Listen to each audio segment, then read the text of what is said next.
El cantautor Víctor Manuel oferirà un concert benèfic al Teatre de la Llotja el proper 21 de maig en el marc de la nit de Lleida Solidària.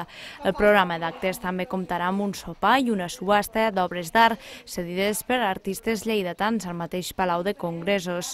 L'objectiu és incrementar el prop de 500 socis que té la Fundació. El seu president de la Fundació, Ramiro Muñoz, ha explicat que aquest acte donarà a conèixer a la ciutadania els projectes que l'entitat està portant a terme.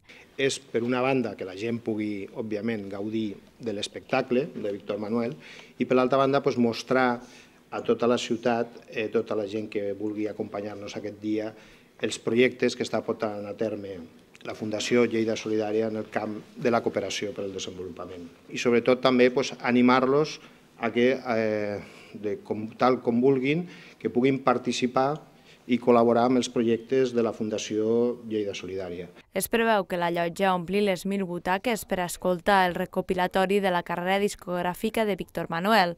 El preu de l'entrada serà de 38 euros i el sopar i subhasta 40 euros. Les entrades ja estan a la venda a les taquilles de la llotja i al Servicaixa i les del sopar a l'edifici de la Fundació. L'entitat Lleida Solidària, que porta 15 anys en funcionament, projectarà el dia de la gala un vídeo de 5 minuts de durada que narra quins han estat els projectes realitzats al llarg d'aquests anys. Actualment treballen en iniciatives de cooperació internacional en països com ara Etiòpia, Sàhara, Bòsnia i els campaments de refugiats a Algèria. La nit solidària serà una activitat més de la Fundació per recaptar diners i tirar endavant aquests projectes. I tal com diu el seu lema, tu pots canviar la història d'un poble.